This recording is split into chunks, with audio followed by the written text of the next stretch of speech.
Yeah, Ben Carson has a hotline where they're taking text and they're answering questions people might have.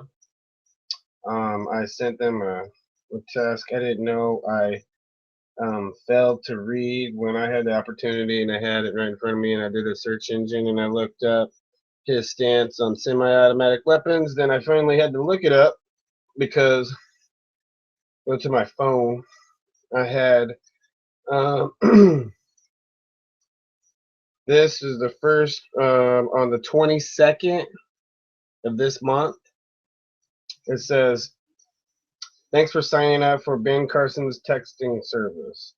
We want you to be among the first to see our new TV commercials at bencarson.com. Sneak peek reply." I went and I looked at it. Cool, yeah, it was cool. So Ben Carson is a nice guy. He's a nice person. Yeah, he is. He's got a nice personality. But um, then on the 28th, it says, sent to my phone, if you have a question for Dr. Carson, text it to Ask Ben. Our team will answer, reply, stop. So I'm fixing to put the text stop in my phone to that number.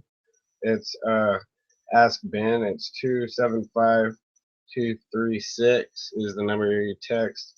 Um, then the next thing I heard from them on the 29th, so this was 2 days ago, sorry. So I've been waiting for an answer for 2 days. Not really, not really. They said that to me 2 days ago. I've been waiting one day for the answer, just about. But here's the kick. Here's what happened. They said,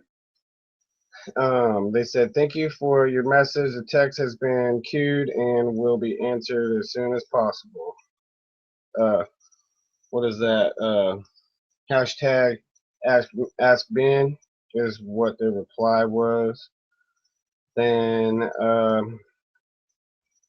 there was two other um, messages sent from there to me. It goes, thanks for asking, Ben, but we're not accepting questions at this time. We will let you know.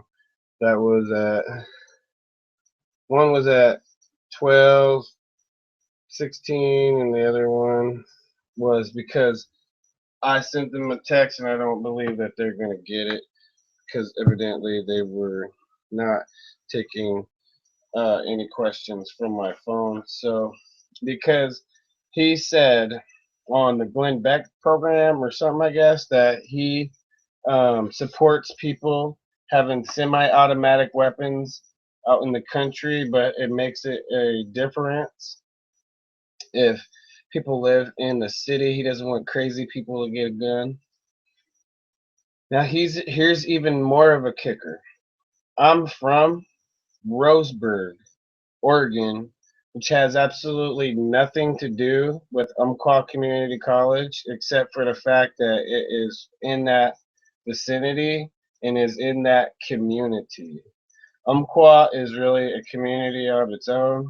I can't personally myself. I won't include Roseburg with Umpqua. Um, I can't do it. Um, So, as far as that goes, two different atmospheres. The Umpqua Community College one, no wonder they were probably targeted like that because they put an emphasis on peace and peace and quietness out there. That's probably why they built the place up on a ledge that goes around. It has a river that goes around it so that the river can help drown out the noise pollution there. It's real quiet and serene. So all I can tell you though is um, I've been out trying to move my car, so I'm a little dirty. But anyways, so Roseburg, Oregon, could not be any more splat right in the middle of the country as a city that you can get. All of the smaller cities around there are, I don't want to backstab them or anything, but they're Hokieville, is what they are. They all lead out to the abyss of the forest where Sasquatch lives, and they couldn't be any more in the country than um, any place that's actually smack dab right in the middle of the country.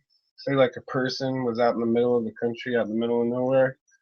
The city of Roseburg, besides the I-5 going passing right through there, is smack right in the middle of all sorts of wilderness.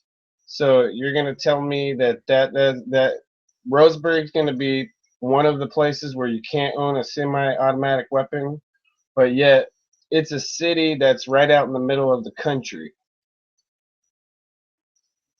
Huh. I guess you didn't think about that, but I'm sorry, but I have no other choice but to have to drop you. And I don't know about Trump or anybody else. I'm looking kind of more at Marco Rubio again because he obviously has been taking the point of being out there as a presidential runner serious, in my opinion. And other vast amount of Americans, probably the vast majority of the people in this country, feel that way about the gun laws already. So nobody would have thwarted the guy from killing those people in the first place unless maybe the government didn't have all of those agencies pre 9/11, how Bill Clinton had arranged them, since George Bush the first and Ronald Reagan had all of those, the CIA and all those. You're going to tell me that Reagan was guilty of making them commit espionage against one another? And I mean this in a sincere sense, that they did not work together. The FBI didn't work with the CIA. The CIA hates local enforcement, just like what we see here in Umpqua or anywhere else. The FBI is going to go in there instead of working together with everybody. I might be wrong, but that's what my opinion is, and that's where I think 9/11 stayed or was. So the guy killed 9 people at Umpqua, one of the most peaceful places on earth. Okay, so you got all kinds of places in the world that just murders happen every single day. You can't get away from crime, but yet some of the most peaceful, tranquil places on earth have to be disrupted by somebody, and they're not a plant of some kind. Um, that just it's. I have to get to it and finish with this. All I can say is I'm kind of disappointed because I was looking forward to Dr. Dan, but now I'm going back to the drawing board. Back to the drawing board.